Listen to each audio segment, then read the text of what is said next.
Hello and welcome back to my cozy little corner of YouTube. If you're new here, thank you so much for joining me today, and if you're returning, welcome back. So today I'm having me some hot tea in a David's tea mug. This is my apple mug. I've had this for several years, but it is September, and I always think about apple picking season around this time of year. And I'm drinking some older Tavana black chai tea. I am not someone who just throws away my tea after a year. This tea is several years old and it still tastes good. I tend to be someone who holds on to things because I attach memories and moments to them, and we're going to be talking about that a bit later. But I just want to take the time to say thank you so much for the response of that cringe culture in our community video. I am blown away by the amount of you who not only watched that video, but who took the time to comment and leave me your thoughts and your insights. I truly appreciate you. I have read through several of the comments. I'm not done. I'm still reading through them, but I have laughed and giggled with many of you. And some of you, I have felt the same sting that you felt when you experienced those things. And I'm so sorry that you've had to endure some of the words and the unkind comments that you've gotten over the years from a craft that should bring us joy and should bring us peace and comfort. I just really love this community, and I'm just really grateful and thankful to see it grow and to see it foster kindness and grace to one another. And I hope the conversation continues to grow. I hope that it reaches more and more people, and that there's maybe just some changed hearts a little bit about maybe the things that we say without thinking, and that we just learn to show a little grace and an understanding to one another. But when I was creating that video and thinking about what I wanted to say in that video, I began thinking about the other things that can creep in our lives and steal our joy and our creativity. And sometimes it's just literal things around us, the clutter that tends to build up over the years. And we all have a lot of things as crafters. We all have bits and bobs that we like to use as mediums and in our projects, in our art, and that make our pieces stand out and represent who we are and give it some individuality and sparks of joy. And sometimes we buy those things with intent, but sometimes those intents change over the years. And things that we intended to use we no longer need, but we still hold on to them. We still let them take up space in our mind and in our space. And over time, that stuff can rob us of actual crafting time. And I don't think any of us want that. I know I experience it when there's a lot of clutter. It's just really hard for me to concentrate on one thing because I'm constantly thinking, I need to handle that. I need to get rid of that. That's in my way. I can use that space for something else. And maybe you're experiencing the same thing.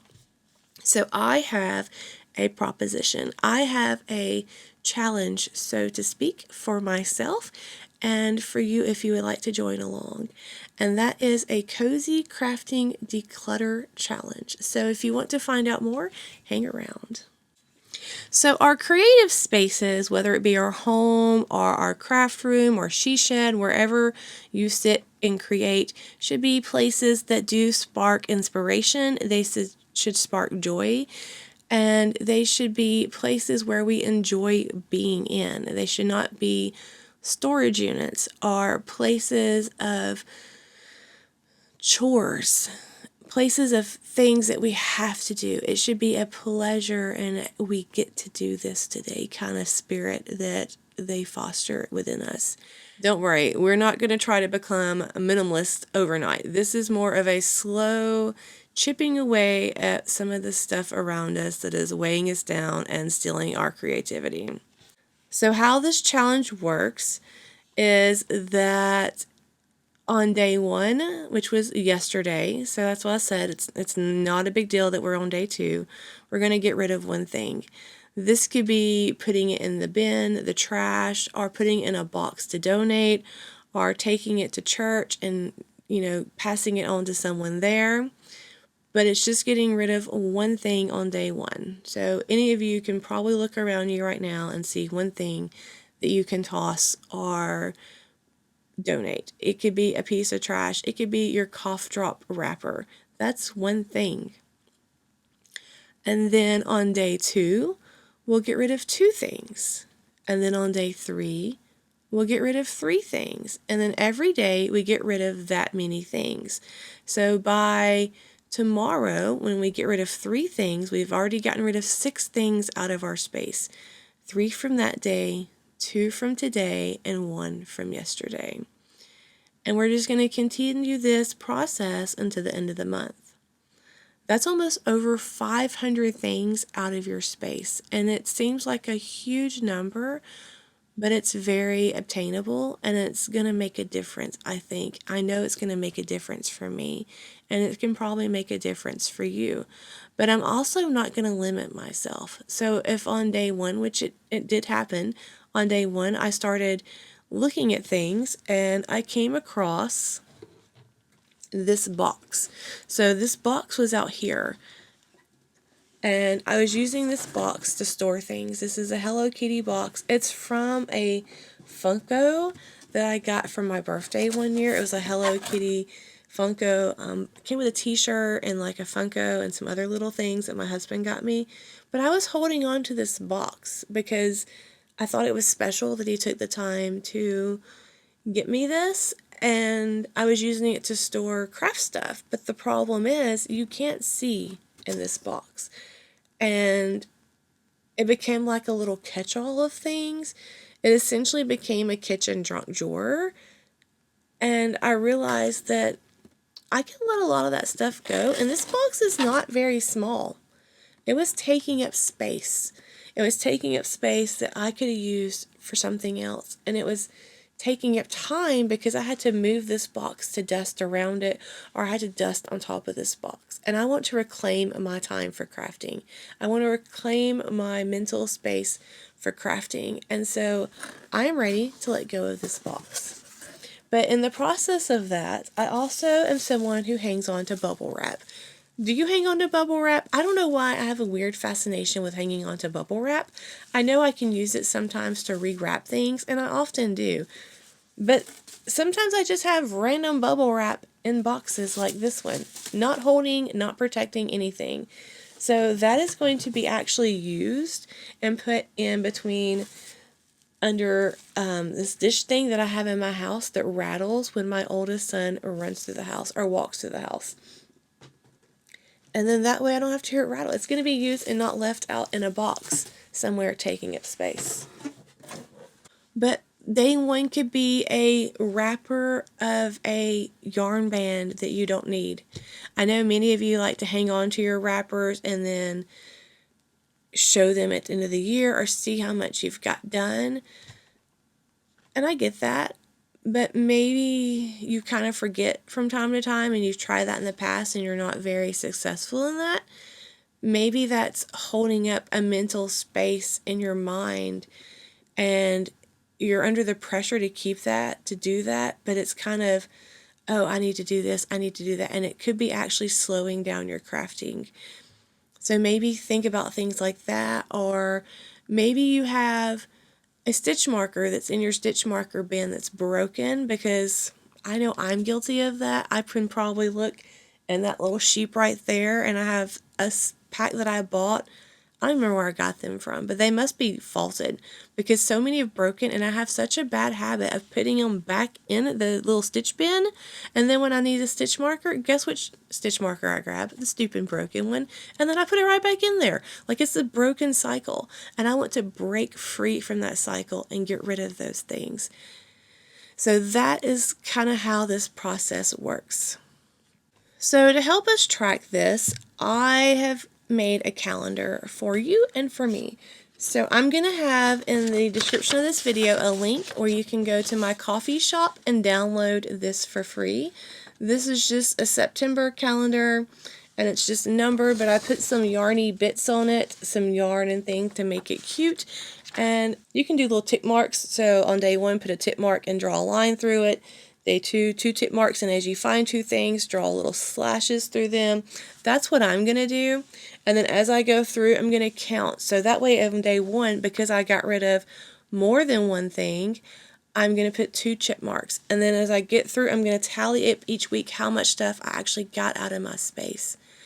And then at the month, I'm going to see how much stuff I actually got out of all the spaces. My goal for me, because I like setting little crazy personal goals, is I want to do half of my stuff out here and half of it in my home. But the majority, I would like to do it out here and get rid of actual crafting stuff. But I do have crafting stuff in our house as well. And so I want to work on both spaces.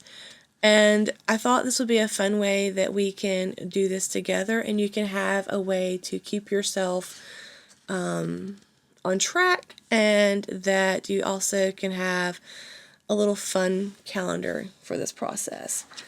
I also think it's very satisfying to see check marks of something that is done. That kind of stuff fuels me.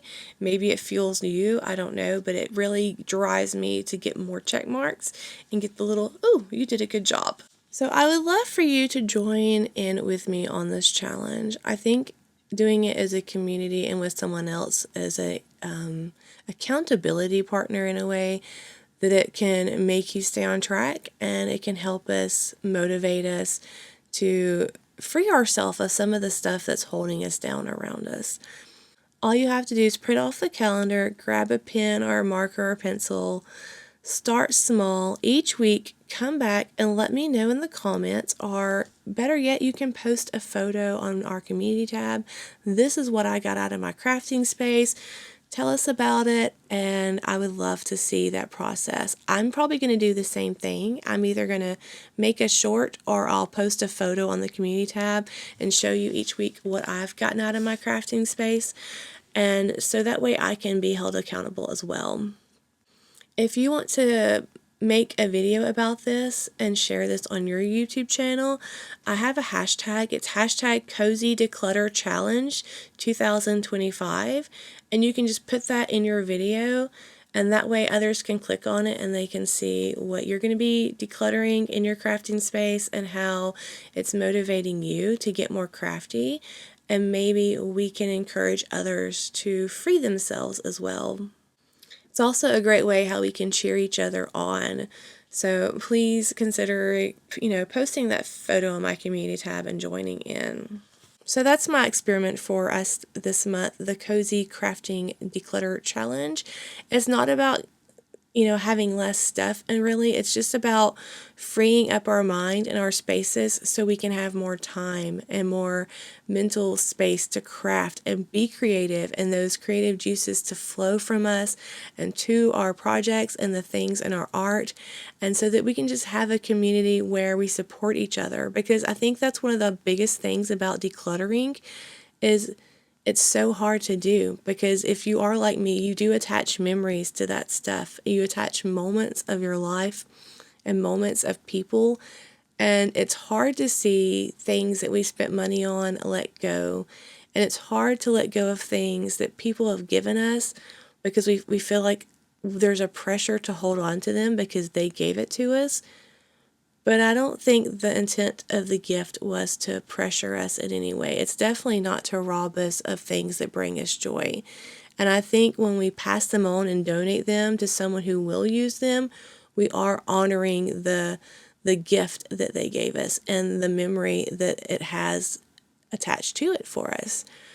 I just want to create a place that really inspires me, and I just want to let go of some of the things that don't inspire me anymore, because life changes and I've changed. I've definitely changed over the years. I'll be 45 in October, and I don't feel like, that I'm at that point in my life, but I am, and I'm ready for more relaxing time. I'm ready to really slow down, and to do that, I've got to let go of some things. So thank you so much for hanging out with me today. I know this is also a different kind of content than what's usually on my channel, but like I mentioned, these are things that I've been wanting to talk about and, do with you, and so I hope you enjoyed it. I can't wait to see what I'll declutter and all the space that it gives me, and how much room it makes in my life for the things that bring me joy. And maybe next month I'll have another fun, cozy challenge for us. We shall see. You never know what's going to be coming up on my channel, so make sure you're subscribed and you hit the bell so you get notified when new posts and videos go up. If you haven't seen it already, I did put up a free pattern post on Monday. It dealt with a blanket that I had in the back of my chair in that last video. That is Sophie's Universe by Deidre. And I shared several of her patterns that are free. And so make sure you check out that post because it might be one that you haven't made that may interest you. They are crochet. I do share a mixture of knitting and crochet patterns every Monday on my community posts as part of my Make It Monday series to encourage you to pick up your needles or your hooks and get to crafting that week. And yeah, that's all I got. Thank you so much for watching and spending time with me today. I hope you have a wonderful week.